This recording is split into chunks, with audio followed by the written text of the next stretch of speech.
Selamat pagi dan salam sejahtera, sidang dewan yang dihormati. Selamat bertemu dalam persidangan kita bagi sesi kali ini. Persidangan kita akan dimulai sekarang. Izinkan saya untuk mempersilakan dan memperkenalkan ahli-ahli yang berhormat yang akan menyampaikan hujah-hujah serta bidasan pada persidangan kali ini. Pihak kerajaan diwakili oleh Yang Amat Berhormat Perdana Menteri Lejebit, Yang Berhormat Saran Andreas, Yang Berhormat Karen, Yang Berhormat Nurul Syahira. Pihak pembangkang diwakili oleh Jennifer selaku Yang Berhormat Ketua Pembangkang, Yang Berhormat Wandiana, Yang Berhormat Lina, dan Yang Berhormat Etika Mika. Ahli-ahli yang dihormati sekalian, sidang dewan yang dihormati, izinkan saya memperingatkan ahli-ahli yang berhormat akan peraturan dan tata cara semasa dewan kita bersidang. Isu sensitif yang berkaitan dengan agama, perkauman, dan menyentuh pribadi seseorang adalah dilarang. Penggunaan ayat-ayat Al-Quran dan hadis untuk mengukuhkan hujah adalah dilarang sama sekali. Setiap pembahas diberi masa 1 menit untuk berucap. Masa bagi ucapan penggulungan pula ialah 2 menit. Masa akan diambil kira dari permulaan pembahas berucap. Loceng akan dibunyikan sekali pada akhir menit kedua, menandakan bahwa ruang dibuka kepada pasukan lawan untuk membuat izin laluan. Manakala pada akhir menit ketiga, loceng akan dibunyikan sekali menandakan masa telah tamat untuk pihak lawan membuat izin laluan. Loceng akan dibunyikan 2 kali pada menit kedua, menandakan bahwa masa untuk pembahas berucap sudah tamat. Bagi sesi penggulungan, kedua-dua pasukan akan diberi masa 3 menit sebagai masa persediaan sebelum membuat ucapan penggulungan masing-masing. Pada menit ketiga masa penggulungan, loceng akan dibunyikan sekali pada menit ketiga. Loceng akan dibunyikan 2 kali, menandakan masa untuk penggulungan telah tamat.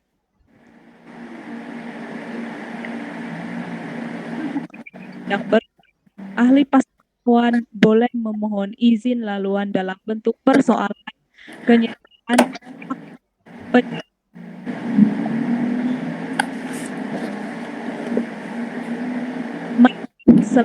15 saat sahaja diperuntukkan bagi setiap izin laluan.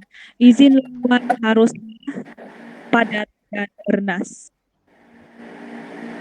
Tiada izin laluan semasa sesi penggulungan. Mohon dengan seorang pembahas berdiri atau mengangkat tangan dan menyebut izin laluan. Pembahas yang berucap tidak dimestikan menerima setiap izin laluan. Pembahas tidak dibenarkan berdiri di tempat masing-masing, sebaliknya hendaklah keluar ke hadapan di kawasan yang dibenarkan. Pembahas tidak dibenarkan bergerak ke kawasan pasukan lawan. Kemenangan akan diberikan kepada pasukan yang mendapat undi majority daripada panel hakim. Keputusan panel hakim adalah muktamad. Sidang dewan yang dihormati, usul yang akan dibahaskan pada sesi kali ini ialah tentang penggunaan atau perkataan yang tegas untuk mendidik kanak-kanak. Adakah wajar atau tidak? Diharapkan agar ahli-ahli yang berhormat akan menentukan hujah dan bidasan kepada usul tersebut. Sidang dewan dihormati, kita mulakan perbahasan. Dengan ini saya mempersilakan Yang Amat Berhormat Perdana Menteri Lejebit tampil untuk mengemukakan usul perbahasan, menyampaikan definisi dan membahaskan isu tersebut bagi pihak kerajaan. Dipersilakan yang amat berhormat. Terima kasih Hakim yang adil lagi bijaksana, yang dihormati barisan kerajaan, barisan pembangkang, dan para hadirin sekalian, selamat pagi dan salam sejahtera. Sebagaimana yang diketahui, tajuk perbahasan kita pada hari ini ialah penggunaan bahasa perkataan yang tegas untuk mendisiplinkan anak, adakah wajar atau tidak. Definisi bagi bahasa adalah bentuk komunikasi lisan. Itu adalah kata-kata yang kita buat dari mulut kita menggunakan suara. Namun begitu, ada beberapa perkataan yang keluar tidak baik dan ada yang baik. Ibu bapa yang bijak dan mahir menghadapi anak-anak akan mengeluarkan beberapa perkataan yang tegas bagi mengawal situasi anak-anak mereka. Sebagai contoh, mereka akan menggunakan perkataan yang tegas yaitu jangan yang disertai sebab dan alasan yang kukuh supaya anak-anak mereka lebih mudah memahaminya. Oke, bagi definisi mendisiplinkan anak-anak adalah merupakan tanggung jawab yang agak berat untuk dilaksanakan dengan sempurna oleh kedua ibu bapa maupun guru. Disiplin terhadap anak-anak perlu dipraktikkan sejak kecil maupun ketika mereka masih dalam kandungan. Hal ini karena bayi boleh mendengar percakapan serta merasa sentuhan yang secara tidak langsung akan memberikan tindak balas.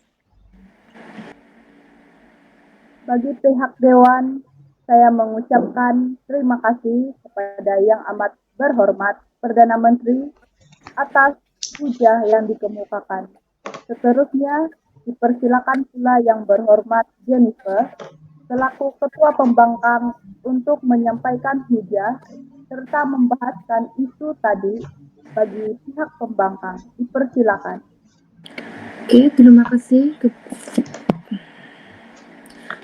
kasih kepada Hakim yang arif lagi bijaksana. Saya wakil daripada pembangkang akan membangkang usul yang telah diberikan oleh pihak Perdana Menteri sebentar tadi. Yang pertama di sini saya ingin menekankan tentang definisi gagap. Kegagapan ini dia selalu berlaku di dalam kalangan kanak-kanak, di mana keadaan di mana pertuturan akan menjadi tidak lancar ataupun tersekat-sekat. Kebiasaannya, kanak-kanak yang berusia 2 hingga 5 tahun mengalami tempo kegagapan dalam proses perkembangan bahasa mereka. Semasa bercakap, mereka sering tersekat-sekat ataupun mengulangi suku kata ataupun perkataan maupun ayat, pemanjangan sesuatu bunyi perkataan ataupun berhenti. Ketika bercakap, ini bukanlah fenomena yang luar biasa, karena hampir 5% daripada kanak-kanak mengalami kegagapan normal pada usia ini. Kadang-kadang, kegagapan ini juga berlaku akibat daripada tekanan ataupun ketegasan seseorang ataupun ibu bapa ataupun penjaga itu memberikan arahan ataupun bercakap dengan anak-anak mereka. Yang seterusnya di sini adalah kesan untuk anak-anak itu sendiri, mereka akan cepat panas baran, di mana jika berlakunya hal ini, mereka bukan saja menanamkan sikap panas baran dalam diri, tetapi juga mempunyai sikap yang agresif, di mana mereka susah untuk mendapat kawan dan susah untuk bergaul dengan masyarakat di sekeliling. Yang terakhir adalah kemurungan. Kemurungan ini juga selalu berlaku di dalam anak-anak yang mempunyai lingkungan umur 2 hingga 5 tahun akibat daripada tekanan yang mereka hadapi dan ketergantungan percakapan ibu bapa itu kepada mereka. Itu saja dari saya. Terima kasih kepada yang berhormat Ketua Pembangkang atas hujah yang dikemukakan sebentar tadi. Sidang Dewan yang dihormati, perbahasan dalam persidangan parlimen sesi ini diteruskan lanjut dengan Dengan ini saya mempersilakan yang berhormat Menteri Kedua Kerajaan untuk mengemukakan gagasan dan juga hujah-hujah beliau. Dipersilakan. Terima kasih Yang Arif lagi bijaksana. Saya ingin menyokong hujah Perdana Menteri Elizabeth. Oke, sebagai ibu bapa, kita haruslah tegas dan adil demi kebaikan masa depan anak-anak. Sebagai contoh, jika kita sebagai ibu bapa mendengar atau mengetahui anak-anak kita ada melakukan sesuatu perkara yang tidak baik, misalnya bergaduh dengan rakan atau membawa barang mainan orang lain, kita sebagai ibu bapa haruslah bertenang dan jangan marah atau memukulnya. Sebaliknya, kita haruslah bertanya dengan baik dan memberi penjelasan kepada anak-anak bahwa perbuatan yang telah dilakukan itu adalah salah. Jika anak melakukan kesalahan, suruh dia meminta maaf kepada orang berkenaan dan jangan ragu-ragu untuk memberikan hukuman kepada anak-anak. Sebagai contoh, ibu bapa tidak membenarkan anak-anak bermain video game atas akibat daripada tingkah laku yang telah dibuat oleh kanak-kanak. Oke, sekian, terima kasih. Terima kasih diucapkan kepada YB. Isu perbahasan yang semakin hangat ini akan dibahas dan diteruskan lagi. Dengan ini saya mempersilakan yang berhormat pembangkang kedua bagi pihak pembangkang untuk mengemukakan gagasan dan hujah-hujahnya. Dipersilakan YB. Terima kasih yang berhormat. Oke, di sini saya ingin membantah pendapat yang berhormat Saran bahwasannya mendidik anak menggunakan perkataan atau percakapan yang tegas adalah tidak sesuai. Hal ini karena anak-anak merupakan seorang insan yang mempunyai hati tisu, atau dengan kata lain, mereka cepat terasa atau cepat mengambil hati dengan perkataan atau perbuatan kita. Oke, anak cenderung mudah tersinggung atau emosi ketika orang di sekitarnya tidak memberi reaksi yang sesuai dengan keinginannya, apalagi apabila kita mendidik mereka dengan cara yang tegas. Respon emosional anak pada situasi ini mungkin lebih mudah terusik, dan anak seperti ini ataupun cara kita mendidik dengan tegas membuatkan anak lebih cenderung untuk menjadi seorang yang introvert. Sekian, itu saja pendapat daripada saya. Terima kasih yang berhormat. Sidang Dewan yang dihormati, Dewan pada sesi kali ini akan lebih bergema lagi dengan gagasan daripada kedua-dua belah pihak. Dengan ini saya mempersilakan Menteri Ketiga Kerajaan untuk mengemukakan gagasan-gagasan, seterusnya memperkukuhkan tes yang dibawa oleh pihak kerajaan. Dipersilakan YB. Terima kasih yang Arif, yang bijaksana. Oke, dengan menggunakan perkataan atau percakapan yang tegas untuk mendisiplinkan anak adalah wajar. Daripada menjerit, percakapan yang tegas untuk mendisiplinkan anak adalah memberikan amaran kepada anak apabila mereka tidak mendengar kata-kata ibu bapa. Ingatkan mereka tentang semua hukuman dan akibat yang akan ditanggungnya jika tidak mematuhi peraturan yang dipersetujui. Contohnya, jika kamu tidak menyusun dan membersihkan semua mainan kamu, maka kamu tidak dapat bermain lagi dengan mainan kamu setelah makan malam nanti. Dengan cara ini, anak tahu bahwa mereka bertanggung jawab atas kesilapan atau salah laku mereka, dan lebih cenderung untuk membuat pilihan yang baik karena mereka tahu, bukan karena mereka takut hukuman. Sekian, terima kasih. Terima kasih diucapkan kepada YB Menteri Ketiga Kerajaan.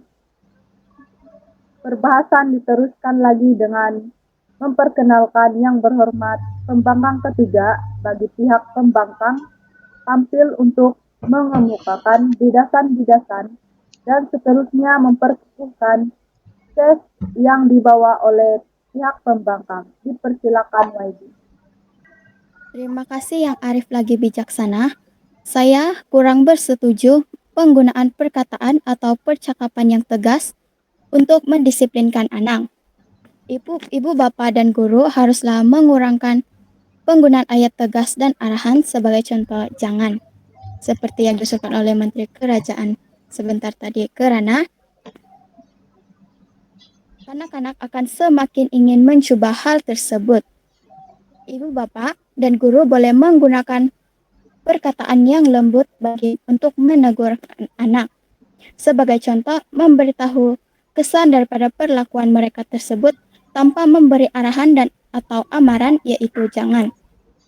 Hal ini karena anak-anak akan memberontak. Anak-anak tidak mahu mendengar cakap atau arahan ibu bapa dan guru dan berangai semakin nakal. Selain itu, anak beranggapan ibu bapa tidak menyayangi mereka. Kesan bagi guru pula, kanak-kanak tidak mahu ke sekolah dan menganggap cikgu jahat.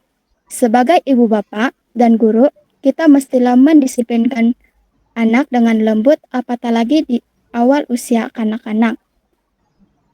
Bersikap tegas serta memberi amaran boleh dilakukan sebagai langkah akhir jika tiada jalan penyelesaian untuk mendisiplinkan anak-anak. Itu sahaja usul saya. Terima kasih kepada yang berhormat Menteri ketiga bagi pihak pembangkang atas hujah yang dikemukakan sebentar tadi. Sidang Dewan yang dihormati, perbahasan dalam persidangan parlemen sesi ini akan diteruskan lagi. Dengan ini saya mempersilakan yang berhormat Menteri keempat Kerajaan untuk mengemukakan bidasan dan hujah-hujah beliau. Dipersilakan YB. Terima kasih Arif Adi yang bijaksana. Pada pendapat saya, untuk mendisiplinkan anak-anak adalah peraturan yang jelas ditetapkan terhadap anak-anak. Jika anak-anak adalah keperluan dan dikemukakan untuk membincangkan hanya apabila peraturan tertentu. Anak-anak itu adalah suka untuk memahami dengan tepat apa yang dikehendaki dari dia dan sejauh mana ia perlu mematuhi peraturan ini. Menetapkan disiplin anak-anak juga boleh mendapat manfaat daripada proses ini. Sebagai contoh, jika kita bertukar menjadi percutian singkat, jangan takut untuk mengalihkan perhatian kanak-kanak itu daripada permainan. Jika anak-anak berhenti permainan akan membantu melakukan apa yang telah dirancang oleh ibu bapa mereka. Dengan ini, anak-anak juga perlu memberi peraturan untuk menjalani kehidupan yang teratur dan tegas. Untuk itu, ibu bapa mestilah mengambil inisiatif mewujudkan batasan undang-undang dan memastikan semua ahli keluarga mengikut peraturan yang ditetapkan. Sekian itu, terima kasih. Terima kasih diucapkan kepada yang berhormat Menteri keempat Kerajaan. Isu perbahasan ini akan diteruskan lagi. Dengan ini saya mempersilakan yang berhormat pembangkang keempat bagi pihak pembangkang untuk mengemukakan bidasan dan hujah-hujah beliau. Dipersilakan yang berhormat. Terima kasih yang Arif lagi bijaksana. Antara keburukan kanak-kanak jika terlalu diberi sikap tegas adalah anak-anak akan mengikuti sikap atau percakapan tegas kepada orang lain jika hal ini disalahgunakan oleh ibu bapak ataupun penjaga. Selain itu, kanak-kanak juga akan meniru percakapan ibu bapak di mana saja mereka berada, contohnya di sekolah maupun di luar sekolah. Anak-anak ini juga akan bersikap tegas kepada rekan-rekan mereka tanpa mengetahui situasi sebenar. Itu saja dari saya. Terima kasih. Sidang Dewan yang dihormati, demikianlah tadi kita melihat dan mendengar hujah-hujah serta bidasan-bidasan daripada ahli-ahli yang berhormat pihak kerajaan dan juga pihak pembangkang. Untuk memberi peluang kepada ahli-ahli yang berhormat membuat persediaan ucapan bagi sesi penggulungan, Dewan ditangguhkan selama 3 menit.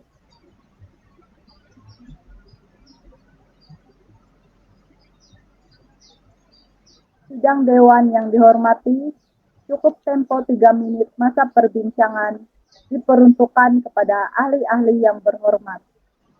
Perbahasan usul akan diteruskan dengan sesi penggulungan. Saya mulakan dengan mempersilakan yang berhormat wakil pihak pembangkang tampil untuk menyampaikan ucapan penggulungan beliau. Dipersilakan yang berhormat. Berdasarkan dengan hujah-hujah yang telah disampaikan oleh barisan pembangkang sebentar tadi, sudah jelas bahwa sikap tegas untuk bercakap dengan kanak-kanak membawa faedah yang tidak baik kepada perkembangan bahasa kanak-kanak. Sekian daripada saya. Terima kasih yang berhormat, ahli-ahli yang berhormat, sidang dewan yang dihormati. Seterusnya kita mempersilakan wakil pihak kerajaan pula tampil untuk menyampaikan ucapan penggulungan beliau. Dipersilakan Waidy. Terima kasih Arif yang adil lagi bijaksana. Maaf barisan pembangkang yang dihormati. Saya dari pihak kerajaan kurang bersetuju pendapat tersebut karena penggunaan dari segi bahasa percakapan yang tegas untuk mendisiplinkan anak adalah sangat wajib untuk kebaikan mereka sendiri. Hal ini karena mengelakkan kanak-kanak tidak bersikap agresif atau keterlaluan, terutamanya orang yang lebih tua. Contohnya, kanak-kanak akan mencontohi percakapan yang keluar dari mulut ibu bapa mereka sendiri. Oleh itu, ibu bapa haruslah menggunakan nada suara yang rendah tetapi tegas, agar kanak-kanak tidak menimbulkan sikap yang kurang sopan atau mengeluarkan bahasa yang kurang sopan. Jadi, sebelum saya menamatkan hujah saya sekali lagi ingin tegaskan bahwa bahasa atau percakapan yang tegas untuk mendisiplinkan anak adalah sangat wajar. Sekian dan terima kasih. Terima kasih yang berhormat, ahli-ahli yang berhormat, sidang dewan yang dimuliakan. Dengan ucapan penggulungan oleh pihak kerajaan itu tadi, maka berakhirlah persidangan dewan kita pada kali ini.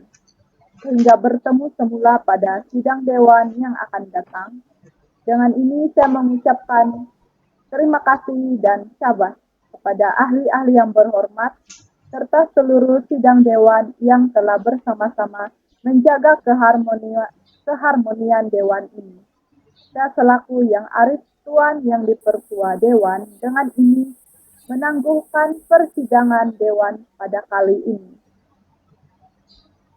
Sekian dan terima kasih. Dengan ini saya serahkan majelis kepada pengacara majelis. Sekian dan terima kasih.